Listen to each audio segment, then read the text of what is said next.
finally sovereign entity. It means they were legally free. They were legally independent entities from the British government. And this situation will arise 1858 onwards. Okay, they were legally free entities. We can also call them that they were legally free entities in India, right? That was not directly governed by the British, but rather by an Indian ruler. These states were governed by the Indian rulers. Indian ruler, local rulers govern karte the. So here we see a kind of indirect rule that was subject to subsidiary alliance and suzerainty or paramountcy of the British crown. Now this definition is complicated for you.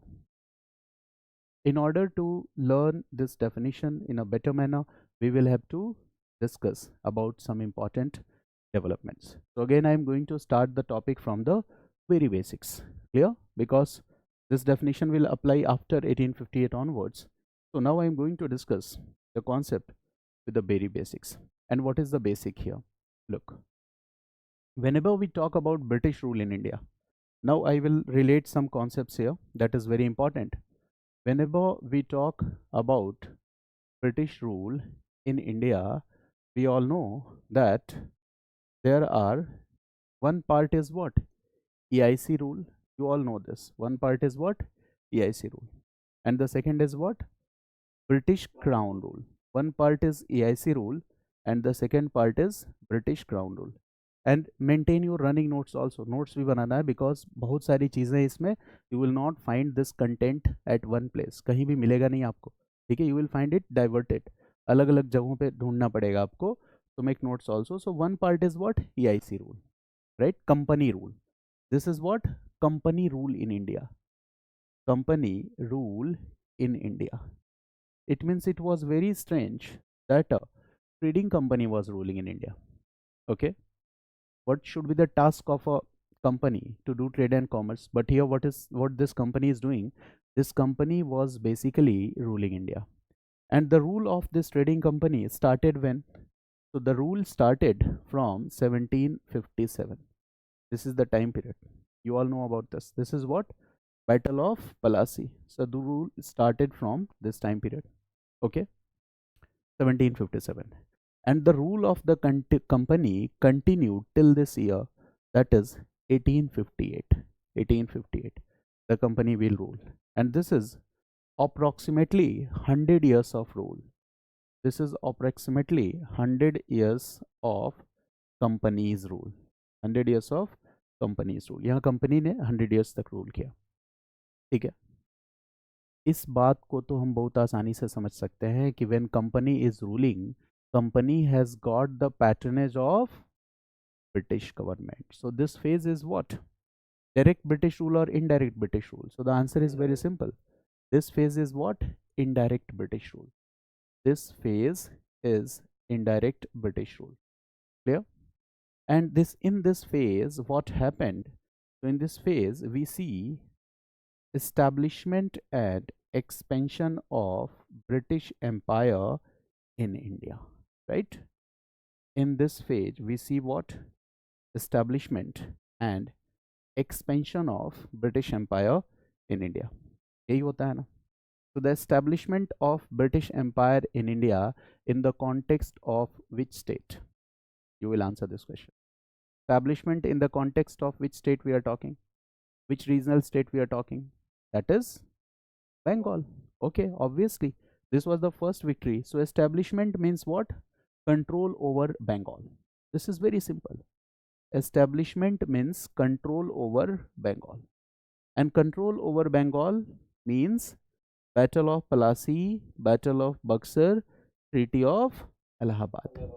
This is control over Bengal. And what is the meaning of expansion? Expansion means after Bengal, company did what? Company expanded.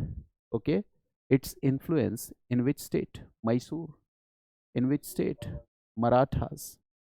In which state? Awadh. All these were what? Regional states of 18th century and they were ruled by local rulers. ठीक है, यहाँ पे local rulers थे. In the same way Hyderabad, in the same way Karnataka, okay, and in the same way 6 states.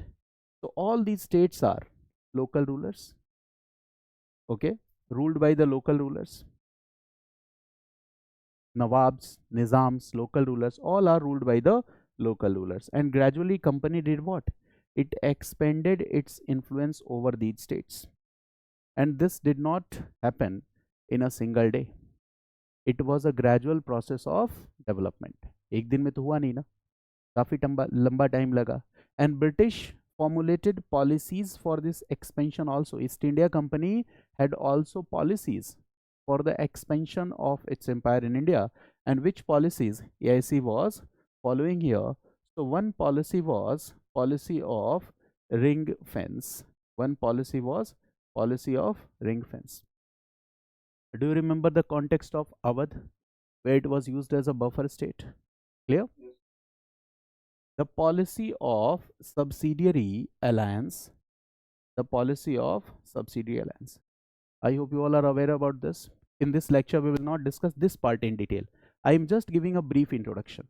Topic का focus कहाँ है? Princely states and Indian nation movement. So this is just a background. Okay. Policy of subsidiary alliance. Now another policy that you will find here is policy of subordinate isolation. Policy of subordinate isolation. ये subsidiary alliance के बाद आने वाली policy है, subordinate isolation. Okay. This policy simply means what? कि जितने भी local states पर EIC का rule expand हो रहा है, they all are subordinated to East India Company. वो सारी किसके कंट्रोल में आ जा रही है? ईस्ट इंडिया कंपनी के. they all are subordinated to East India Company, and East India Company will do what? East India Company will ensure that they could never make an anti-British alliance. और इसके लिए क्या करना होगा? Divide and rule. उन सारे states को एक दूसरे से क्या करो? आइसोलेट रखो, उनकी आपस में दोस्ती मत होने दो. That is what? Policy of subordinate isolation. आपको याद होगा in subsidiary alliance there was a British officer resident. Resident होता था. रेजिडेंट का काम क्या था? एक काम ये था to help the local ruler in what? Handling the diplomatic affairs. और डिप्लोमेटिक अफेयर्स की ऐसी तैसी कर देगा वो. ऐसा डिप्लोमेसी करेगा कि उस लोकल स्टेट का अपने नेबरिंग स्टेट्स के साथ दोस्ती होएगा ही नहीं, कभी भी एंटी ब्रिटिश अलायंस बनेगा नहीं. मेरी बात समझ गया ना? तो पॉलिसी ऑफ सब्सिडी अलायंस के साथ ही ये चीज जुड़ी हुई है. Policy of subordinate isolation. It means company was bringing the local states, regional states, making them subordinate, अधीन बना रही थी. And at the same time it was doing what? Okay, it was ensuring the isolation of these local states from each other. ये सारे local states को एक दूसरे से क्या करना है? Isolate रखना है, so that they could never form a anti-British alliance. मेरी बात समझ गए? In the same way, company came with another policy. You all know this, okay? That is policy of doctrine of lapse. ये भी इनकी policy आएगी, okay? Policy of doctrine of lapse. When Lord Dalhousie will come to India, he will introduce this policy, doctrine of lapse. Doctrine of lapse से वो क्या करेगा? Regional states, local states को directly annex करने की कोशिश करेगा. He will try to annex the local states. He will try to make them the part of British Empire in an aggressive manner. और वो aggressive manner क्या है? Doctrine of lapse means if you don't have the rightful heir, okay, if you don't have your natural heir, and if you are adopting a child and you are thinking that he will be the next ruler, so this will not happen. In the case of absence of a natural heir, your right to rule the empire will be lapsed. Okay, natural heir होना तय है. For example, Jhansi की रानी, okay, Lakshmi Bai, he was having adopted son. और यहाँ पे कोशिश क्या है ब्रिटिश गवर्नमेंट की कि झांसी को भी एनेक्स कर लो. तो इन्होंने क्या नियम लाया कि अगर आपका एडॉप्टेड सन है, वो नेचुरल हेयर नहीं है, तो your right to rule will be lapsed. आप उस स्टेट को रूल नहीं कर पाओगे. That state will automatically become a part of British Indian empire. वो सीधा सीधा ब्रिटिश इंडियन एम्पायर का हिस्सा हो जाएगा. मेरी बात समझ गया ना? तो this kind of policy was introduce, doctrine of lapse. ये बताओ एग्रेसिव पॉलिसी है कि नहीं? Aggressive policy. If you are an adopted heir, you will not get the pension. आपको पेंशन भी नहीं दिया जाएगा. फॉर एग्जाम्पल नाना साहब कानपुर, ठीक है, पेंशन नहीं दिया जाएगा अगर आप वैलिड हेयर नहीं है, नेचुरल हेयर नहीं है, और वो स्टेट ब्रिटिश एम्पायर का हिस्सा बन जाएगा. It means what British company is doing, British east India company is doing, they are not caring for what is ethical or not ethical. They are not caring for valid or non-valid measures. They are trying to forcefully annex the local states as a part of their empire. And the case of Awadh, we all know. Awadh was a powerful state, was a part of Treaty of Allahabad. After this, East India Company developed friendly relations with Awadh. Awadh was maintained as a buffer zone. Then in 1801, subsidiary alliance was forcefully applied on Awadh. Subsidiary alliance का मतलब है कि वो state direct rule में आया कि indirect influence में, indirect influence. And what happened in 1856, you all know this, what happened in 1856. So Awadh was annexed to British Empire. It was made a part of British Empire on the pretext of misgovernance.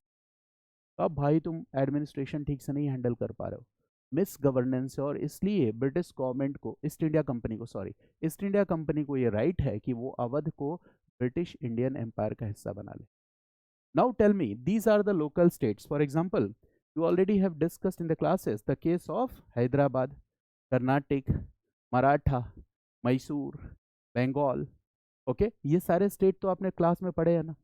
आप ये बताओ कि when British interfered, gradually what happened, these states realized that they have lost their independence or not. When subsidiary alliance was forced upon these states, okay, after some time the states started realizing that we are losing our independent status, and this is a compromise with our self respect, या हमारे self respect के साथ compromise भी है. And when this doctrine of lapse will come, this doctrine of lapse is what? Forceful annexation of native states, right? Indian states, to make them part of British Indian Empire. अब आप एक बात बताओ, सीधी सी बात, कि अगर आप सभी लोग लोकल स्टेट्स के रूलर्स हो, और यही वाला फेज है 1757 to 1858, and company is following all these policies, what will be your response? You will be satisfied with the policies of the company or dissatisfied? Dissatisfied. Okay, आप क्या हो जाओगे? डिससेटिस्फाई हो जाओगे, specially subsidiary alliance, especially this policy doctrine of lapse. So what will happen? There was a very famous revolt in the year 1857. We all know this. There was a very famous revolt in the year 1857. ये revolt हुआ. This revolt was started by sepoys, right? This revolt was started by sepoys. सिपाहियों ने इस विद्रोह की शुरुआत करी थी. It was started by sepoys. But gradually what happened? Okay, it was supported by many other classes. Many other classes, okay, came in support of these sepoys. So it was not merely a sepoy mutiny. Okay, it means many other classes came in support of these sepoys.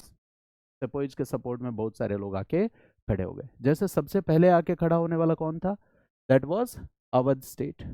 Awadh state, क्योंकि इस revolt के ठीक पहले क्या हुआ है? 1856 में Awadh was annexed forcefully. And what are the charges? What is the pretext? Pretext क्या है? बहाना क्या है? Misgovernance. तो आप बताओ कि अवध स्टेट आके सेपोइस के साथ खड़ा होगा कि नहीं? The taluqdars of Awadh, the Awadh's army was disbanded, the soldiers of Awadh all will come in support of these sepoys. In the same way, okay, Jhansi Rani will come in support of these sepoys or not? Yes, they will also come in the support of these sepoys. In the same way, from Kanpur, Nana Sahib also came in the support of these sepoys. Nana Saheb भी आ गया support में. और सबसे बड़ी बात है कि Mughal emperor was also not happy with the company's presence in India, and he will also support sepoys. He will give leadership to these sepoys, and the basic objective of this revolt was to restore Mughal power in India. Objective क्या था sepoy mutiny का? To restore और to reinstall Mughal power in India, Mughal power को वापस लाना, to bring back Mughal rule in India.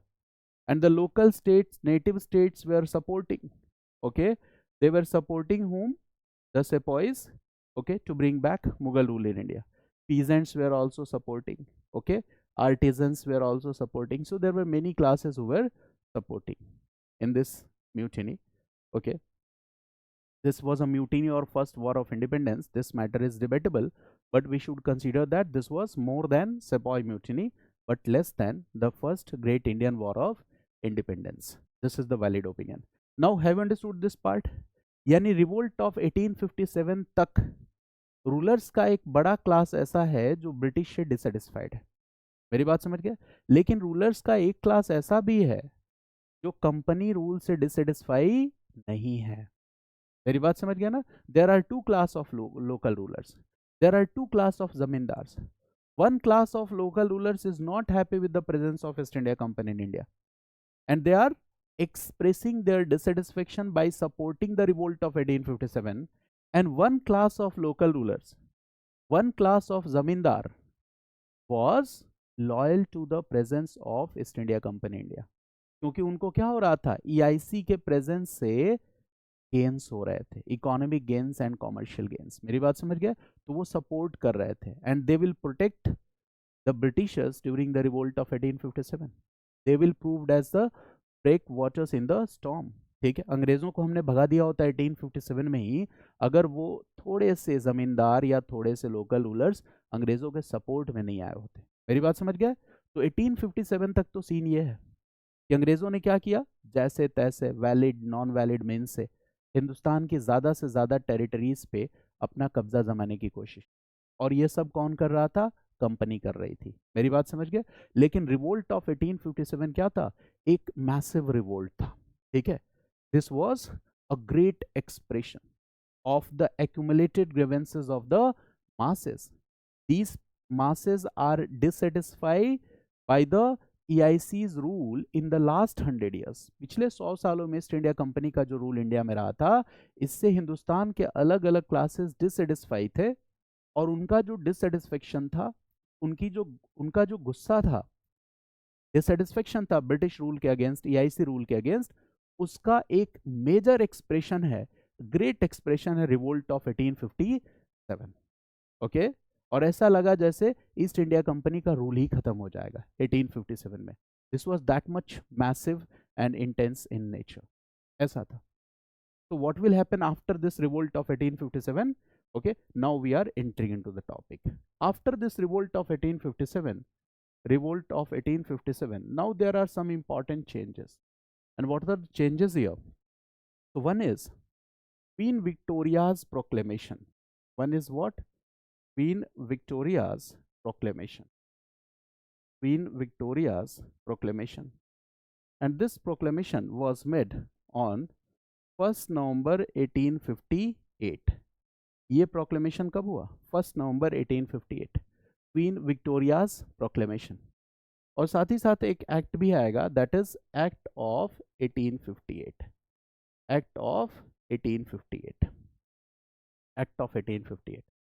और देखो, मैं केवल वही पॉइंट्स बताऊंगा जो प्रिंसली स्टेट से जुड़े हुए हों. ठीक है ना? क्वीन विक्टोरिया प्रोक्लेमेशन और एक्ट ऑफ 1858, इसका जो मेजर ऑब्जेक्टिव है वो क्या है कि revolt of 1857 was an expression of dissatisfaction of various groups of Indians. तो उस डिससेटिस्फेक्शन को कैसे कम किया जाए. मेरी बात समझ गए? अंग्रेज तो मुट्ठी भर थे,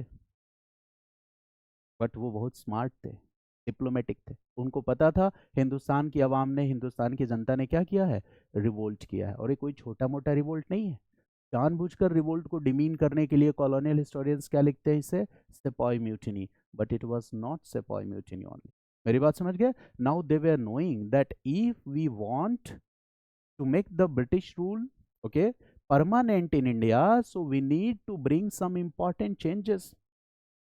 कुछ इंपॉर्टेंट चेंजेस चाहिए पॉलिसी में. सो what are the important changes? देखो कितना बड़ा यहाँ पे चेंज आ रहा है. व्हाट क्राउन सेज, क्राउन सबसे पहले क्या कह रही है? That now EIC rule has been ended and now okay India is under crown rule.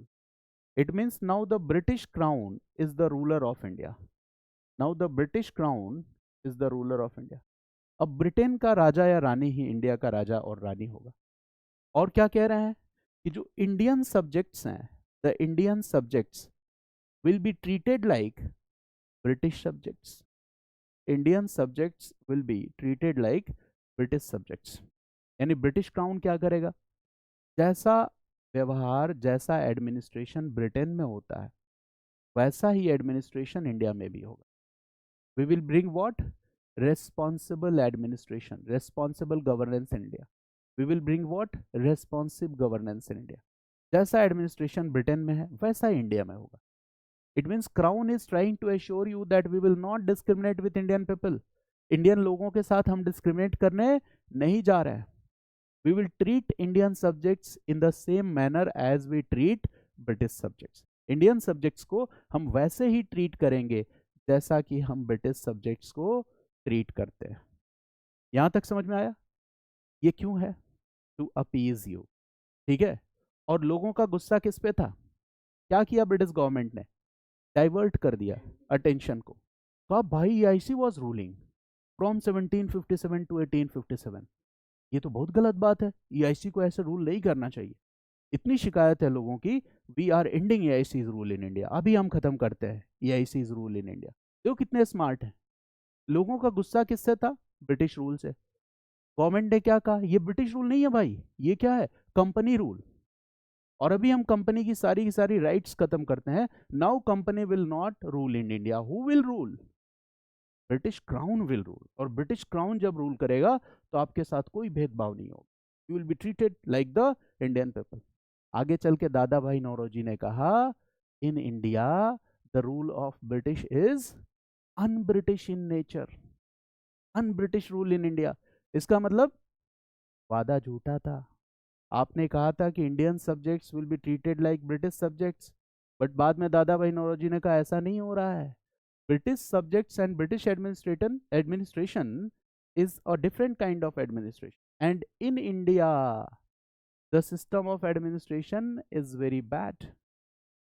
The government is exploiting Indian people, so that is un-British rule. आगे चल के क्रिटिसाइज भी किया दादा भाई नौरोजी में. आपको पता भी होगा ये अन-ब्रिटिश रूल वाली कहानी. तो एक तो बात ये हो गई कि company rule was ended, and the second is what, crown will become the ruler of India. And what is the second point here? That is the very important thing. देखो क्राउन का क्या कहना है. ब्रिटिश क्राउन सेज दैट, देखो company ruled in India. Suppose this is India, मान लेते हैं this is India, and company ruled India from 1757 to 1857. Rule किया कंपनी ने. अच्छा, कंपनी ने क्या किया? Establishment of power and expansion of power दोनों किया. It means company did what? Company established its political control over territories of India. In 100 years में company ने क्या किया था? Suppose company had established control over Bengal, established control over Awadh, established control over Hyderabad, established control over Karnataka, established control over Jhansi. ऐसे बहुत सारे states पे company ने क्या किया था? Okay, company had established its control and influence. But there were many more territories in India which were still ruled by the local rulers, जहां पर कि अभी कंपनी उनको एनेक्स नहीं कर पाई थी. मेरी बात समझ गया ना? 1858 तक पिक्चर क्या है कि कंपनी ने हिंदुस्तान के काफी इलाके पे कब्जा कर लिया है, but still there are hundreds of smaller states and territories where company had not established its political and administrative control. ठीक है ना? तो 1858 में पिक्चर क्या है? There are two kind of states. Okay, ये क्या हो गया? These states are the states where company has not established their political control. यहाँ पे कंपनी ने अपना पॉलिटिकल कंट्रोल स्टैब्लिश नहीं किया. So there are two kind of states. These are hundreds of smaller states and territories. Hundreds of smaller states and territories where EIC had not still established its political control. It means these areas were still to be annexed. अभी इनको annex किया जाना बाकी था. This is the meaning that these areas were still to be annexed. They were not annexed. They were still to be annexed. They were still to be annexed. इनको annex किया जाना बाकी था. And what about this state? Okay, this was already annexed. This was already annexed by EIC. This was already annexed by EIC. EIC ने पहले से annex कर रखा था. Now what Crown is saying? Crown is saying that these states which has already been annexed by company, now they will come under direct British rule. भाई जो हमने annex कर लिया है उसी पे हमारा अधिकार है. मेरी बात समझ गया ना? And those states which are still not annexed, अभी तक जो annex नहीं हुए, okay, we will not annex them in future. We are abandoning our policies of forceful annexation of states. We are abandoning the policies like doctrine of lapse. जिनको हमने annex नहीं किया है, वादा करते हैं फ्यूचर में कभी एनेक्स नहीं करेंगे. और हमारी जो ये उल्टी सीधी पॉलिसीज थी फोर्सफुल एनेक्सेशन वाली, इसको भी हम बंद करने जा रहे हैं. Why crown is announcing this? Crown ऐसा क्यों कह रहा है? To appease these local rulers, to gain their future help and support for the permanent presence of British rule in India. They will be the loyal supporters of presence of British rule in India. That's why government is doing this. So this is what a kind of policy of appeasement. ये policy of appeasement है. So what happened? Now Crown says that this part or this territory will be called as British Indian provinces. इन्हीं को क्या कहा जाएगा? British Indian provinces which were already annexed by the British. They are called British Indian provinces. They are also called provinces. ठीक है, जब भी ये वर्ड आए provinces, so we are talking about British Indian provinces. So they say that these areas will come under direct British rule. Now this area will be ruled by British Crown. इस पे किसका rule होगा? British crown का. And what about these states? The government is saying that okay, we will not annex, we will not annex the remaining states in future. In future we will not annex. We are abandoning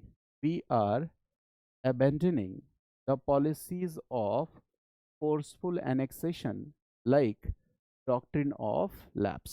They also said that we are abandoning the policies of forceful annexation like doctrine of lapse.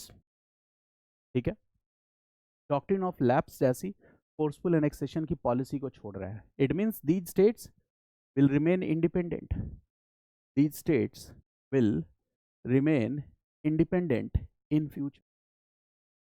Okay, it means now they will be what? Legally independent entities. Now they will be what? Legally independent entities. They will remain, okay, independent in future. They will be what? Legally independent entities. They will be ruled by local rulers. वहाँ का ruler कौन होगा? Local ruler. But there is one condition. एक condition है. वो condition क्या है ये आपको समझना है. इन स्टेट्स को क्या कहा ब्रिटिश गवर्नमेंट ने? कि आप अगर रूलर हो तो अपने तरीके से रूल करो, हमें कोई दिक्कत नहीं है.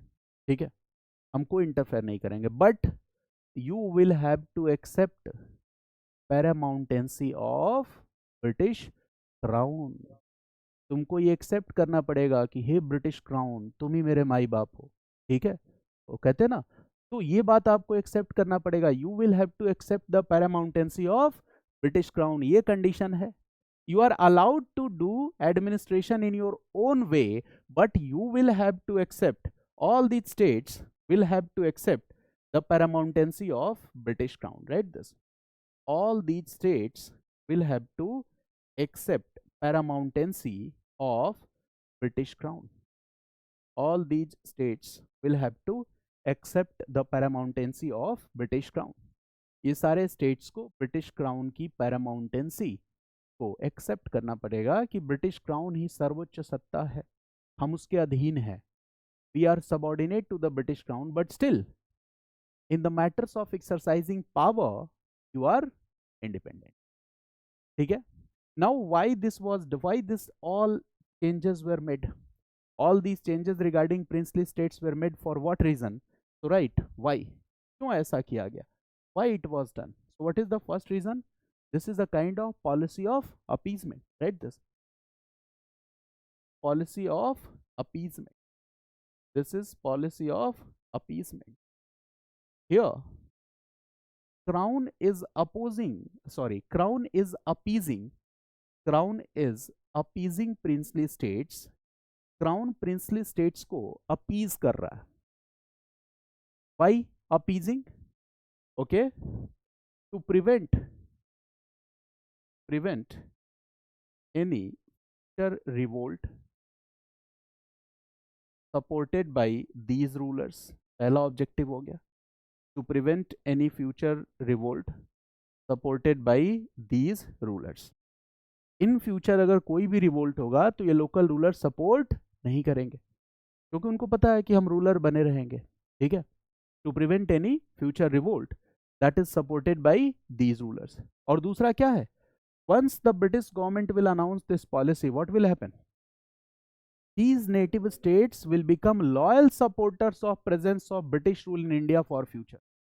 आने वाले भविष्य में हमेशा वो भारत में ब्रिटिश रूल को बनाए रखने के मुद्दे को सपोर्ट करेंगे, क्योंकि उनका इंडिपेंडेंस हमेशा बना रहेगा. मेरी बात समझ गया ना? So write the second point, that in this way these native states will be loyal supporters. In this way these native states will be loyal supporters for the presence of British rule in India in future. They will be the loyal supporters for the presence of British rule in India in future. हमेशा वो future में British rule को बनाए रखने के लिए support करेंगे. Divide and rule है कि नहीं बताओ? ब्रिटिश प्रोविंसेस के लोग जब एक्सप्लॉइट होंगे तो अपोज करेंगे, और गवर्नमेंट क्या सोच रही है कि प्रिंसली स्टेट्स के रूलर हमारी प्रेजेंस को क्या करेंगे? सपोर्ट करेंगे. ठीक है. ये आया 1858 के बाद चेंज. Got it? तो now there are two category of states. तो जो हम प्रिंसली स्टेट्स की बात कर रहे हैं, these are the princely states. ये वही प्रिंसली स्टेट्स हैं. अब इसमें भी देखो कई कैटेगरीज हैं, वो भी मैं आपको बता रहा हूँ. Okay, so right here various categories of princely states. इसमें भी क्या है? Various categories of princely states. Princely states की भी वेरियस कैटेगरीज हैं, और वो कैटेगरीज क्या है? What are these categories? There are different methods of dividing these categories. Okay, different parameters. Okay, so I am discussing the first parameter. So देखो, suppose you all are the rulers of princely states. Now tell me, are you completely free to administer your state? Yes or no?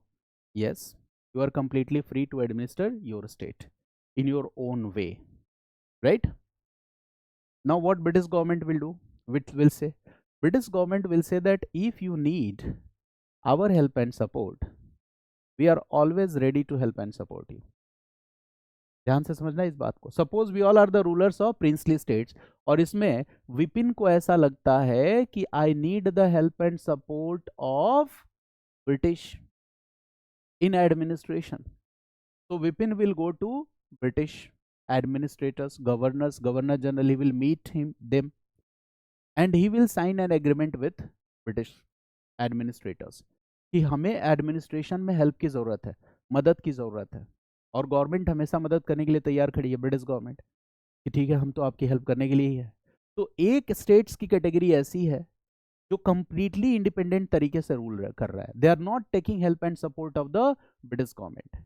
ये समझना इसलिए जरूरी है क्योंकि second lecture में मैं आपको बताऊंगा स्टैंड स्टिल एग्रीमेंट, वहां पे ये कॉन्सेप्ट काम आएगा. That's why I am discussing. ठीक है ना? So there is one category of a state who are completely independent in administering themselves, अपने तरीके से रूल कर रहा है. दूसरा कैटेगरी है नेटिव स्टेट्स का जो खुद ही भाग के चले जाते हैं ब्रिटिश गवर्नमेंट के पास. कि भाई मुझे थोड़ी हेल्प चाहिए, थोड़ा पैसा वैसा दे दो, थोड़ी हेल्प कर दो, सपोर्ट कर दो एडमिनिस्ट्रेशन में, गवर्नमेंट कहेगी पहले डॉक्यूमेंट साइन करो, डॉक्यूमेंट साइन कर दिया, now you are independent, but virtually who is helping and supporting you in your administration? It is government. ठीक है। अच्छा मान लो एक और स्टेट के रूलर रवि है, okay, Ravi went to British government, British government के पास गए, उन्होंने कहा हमें हेल्प की ज़रूरत है, सपोर्ट की ज़रूरत है, फाइनेंसेस की ज़रूरत है, इंफ्रास्ट्रक्चर डेवलपमेंट की ज़रूरत है, गवर्नमेंट विल से सब कुछ करेंगे, बट इस केस में आपकी ऑटोनॉमी का लेवल ज़्यादा रहेगा कि कम हो जाएगा? कम हो जाएगा। मेरी बात समझ गया ना? तो गवर्नमेंट ने क्या किया तरीके से 1858 के बाद ये कहा कि native states are free to rule, इसमें भी कई कैटेगरीज बन गई, कुछ स्टेट्स जिनके पास खूब ठीक ठाक रेवेन्यू आता था उनको हेल्प की जरूरत ही नहीं पड़ी, and they were ruling in an independent man. दूसरे कुछ स्टेट्स थे जिनको थोड़े बहुत हेल्प एंड सपोर्ट की जरूरत थी, so they will become the category 2 states where the government is helping them in maintaining their administration. तीसरा कैटेगरी किसका है? they will also need financial help and support, infra development and administrative help and support. So those states will have very little autonomy, उनकी autonomy क्या होगी? बहुत ही कम होगी। अब एक नॉर्मल सी बात बताओ, अगर इंडियन इंडिपेंडेंस मूवमेंट चल रहा है और उस इंडियन इंडिपेंडेंस मूवमेंट को कोई प्रिंसली स्टेट सपोर्ट करना चाहता है, तो किस कैटेगरी का princely state Indian independence movement को सपोर्ट करेगा? कैटेगरी 1, कैटेगरी 2 और कैटेगरी 3? कैटेगरी 1। ठीक है। अगर आपने अंग्रेजों से हेल्प ले ली, सपोर्ट ले ली, आपके एडमिनिस्ट्रेशन में उनका इंटरफेरेंस है, इकोनॉमी में उनका इंटरफेरेंस है, तो आधा अंग्रेज तो आपको बना ही चुके हैं, कहाँ से आप इंडिपेंडेंस मूवमेंट में सपोर्ट करोगे? Now I will take help of some slides and you can understand this concept better. आज की क्लास को पूरी कहानी की तरह समझना तो ज़्यादा हेल्पफुल होगा पूरा का पूरा सेशन, ठीक है ना? ये नहीं सोचना है कि चलिए, so I am taking help of some slides and then you can easily understand. Okay, देखो क्या, look at this slide images, what you see, British displayed their power in more subtle ways too, such as the use of British India postage stamps showing British monarchs but overprinted with the princely state's name, right? Overprinted with the princely state's name, and there was another even more public display of the British way over the princess. ठीक है, ये तो चतुर रामलिंगम वाला language हो गया, अब अपने तरीके से समझो। Look at this postal image, back side में जो इमेज है इसमें क्वीन की फोटो दिख रही है, ठीक है, हालांकि वो क्वीन भूतनी की तरह ज़्यादा दिख रही है, ठीक है, तो क्वीन की तस्वीर दिख रही है ना आपको, ये ब्रिटिश क्वीन है, ब्रिटिश इम्प्रेस है। यहाँ पे कौन है? ब्रिटिश किंग है। यहाँ पे कौन है? ब्रिटिश किंग है। बट इसके फ्रंट साइड में क्या लिखा हुआ है? ग्वालियर स्टेट। फ्रंट साइड में क्या लिखा हुआ है? पटियाला स्टेट। फ्रंट साइड में क्या लिखा हुआ है? जिंद स्टेट। फ्रंट साइड में क्या लिखा हुआ है? ग्वालियर स्टेट। अब ये बताओ कि ब्रिटिश इंडियन गवर्नमेंट अगर पोस्टल स्टैम्प्स रिलीज कर रही है और उस पोस्टल स्टैम्प्स पे इन प्रिंसली स्टेट्स के रूलर्स के प्रिंसली स्टेट्स को मेंशन किया, it means what? They are giving respect to the princely states. वो कैसे प्रिंसली स्टेट्स को रेस्पेक्ट देंगे? बताओ, कौन से प्रिंसली स्टेट्स को रेस्पेक्ट देंगे? Common sense, right? who are helping and supporting for the presence of British rule in India। और यही नहीं, आगे क्या हो रहा है देखो, the British tried to anglicize the princess, ठीक है, लंदन से ट्यूटर उटर भिजवा दिया कि ट्यूशन पढ़ाओ, ठीक है, ठीक है, ट्यूटर आ गई, मैडम आ गई पढ़ाने के लिए, अब इंग्लिश बोलना सीख रहा है प्रिंसली स्टेट का रूलर, उसके बच्चे इंग्लिश बोलना सीख रहा है, फिर रेजिडेंट भी है उनके स्टेट में, रेजिडेंट कहेगा यार यहाँ क्यों पढ़ा रहे हो, लंदन भेज दो अपने बच्चों को पढ़ने के लिए, वहाँ स्कूल में हम एडमिशन करा देते हैं। अब आप बताओ कि when princely states rulers, okay, they will start learning English, they will, it means what? They will start practicing British customs, traditions, they will send their sons and daughters to get education in London। ये क्या है? This is an attempt to anglicize the princess। पूरा culture ही बदल दो, anglicize the princess, continuing to impose a permanent resident। उनके court में क्या रहेगा? एक परमानेंट रेजिडेंट रहेगा, एंड इनकरेजिंग देयर एजुकेशन और that of their children the use of British tutors और even periods of study in England. ठीक है, इंग्लैंड भेजो, ब्रिटिश ट्यूटर्स को लगाओ, उनको इंग्लिश सिखाओ, एंग्लिसाइज करो।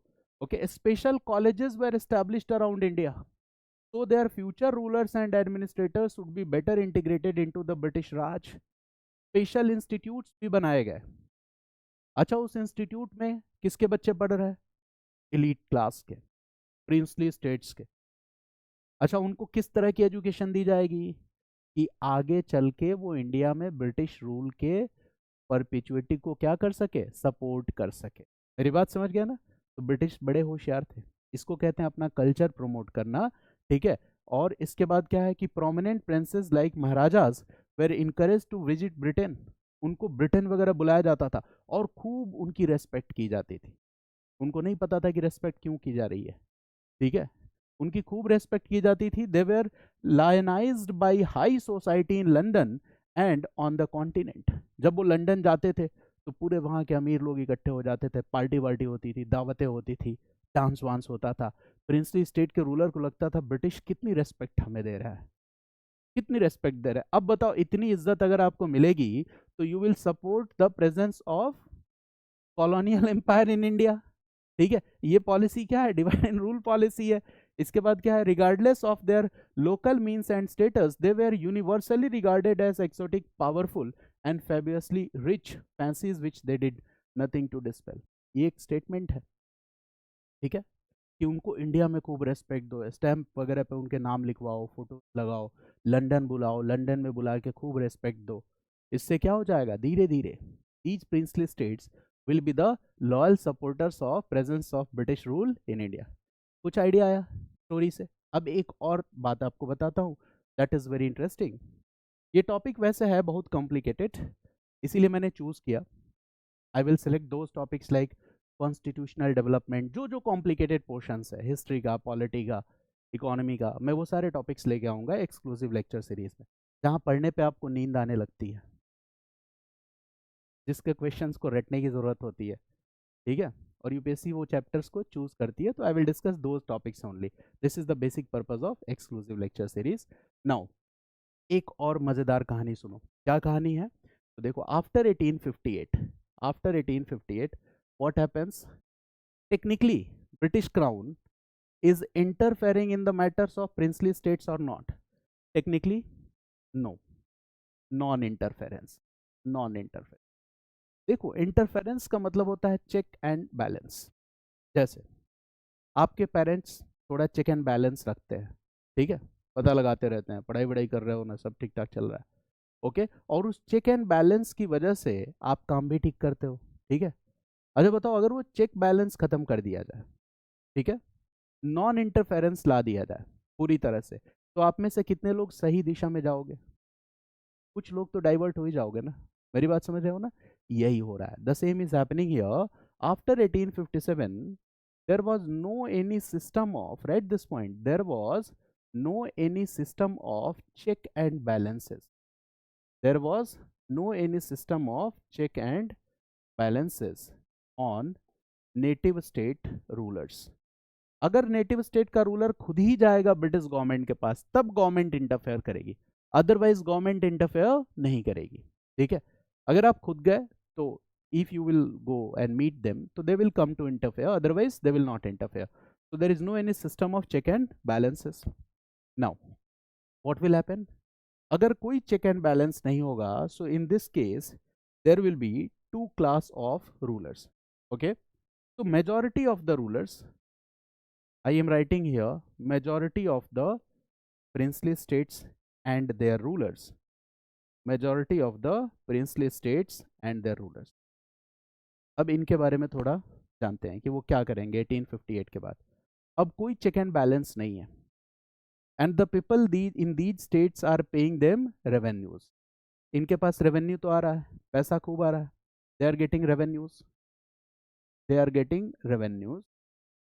And you will be surprised to know that many of these princely states were collecting revenue from the people which was higher than the revenue which was collected in British provinces। कुछ states ऐसे थे जो British provinces से भी ज्यादा rate of revenue उनका था। वो ज़्यादा रेवेन्यू कलेक्ट करते थे, तो पैसा तो खूब आ रहा है इनके पास, they are getting a lot of money and they will start spending this revenue on luxuries and comfort of life. Luxuries and comfort of life. पैसा कहाँ खर्च होगा? Luxuries and comfort of life. जैसे सबसे उनका पसंदीदा काम क्या होगा? शिकार पार्टीज, ठीक है, महीने में 20 दिन वो कहाँ रहते हैं? शिकार पार्टीज में शिकार कर रहे हैं, ठीक है. Plus, there are many other things where they are spending their money and they are less focused, they are not much focused about the system of administration in their state. वहाँ वो बिल्कुल ध्यान नहीं दे रहे. They are collecting a lot of money, okay, they are taking high taxes from the people, and the problems like forced labor, right, and negligence towards administration, all these problems were faced by the people who were living in these states. ठीक है. It means they are responsible rulers. This category of rulers are responsible or irresponsible. Irresponsible. और ये जितने बिगड़ैल हैं, ये किसकी team में रहेंगे आप बताओ? ब्रिटिश, ठीक है, okay. They will join which team? British team. ये ब्रिटिश टीम में चले जाएंगे. अच्छा, इसके बाद there is another class of rulers. This is the second class of ruler. This is the second class of ruler. इस सेकेंड क्लास ऑफ रूलर्स में there are, okay, there are also princely states, okay, and the rulers of these princely states were, okay, very much responsible towards the task of administration. They were very much responsible towards the task of administration, okay. They were spending revenues for the welfare of people. लोगों की welfare में revenues को भी खर्च करते थे. They were also spending money for the welfare of the people, okay. They also initiated so religious reforms. They also initiated religious reforms in their state. They also initiated religious reforms in their state, okay. Right, next point, they also promoted education in their state. They also promoted education in their state. They also promoted education in their state, okay. It means these are enlightened rulers. These rulers are enlightened rulers. ये enlightened rulers हैं. Now tell me one thing, that when in India growth of nationalism will take place, growth of nationalist sentiments will take place, and when Indian national movement will start, what is the possibility? Which class of rulers will come and support the Indian national movement? First or second? Second. Okay. Okay. So always you have to keep it in mind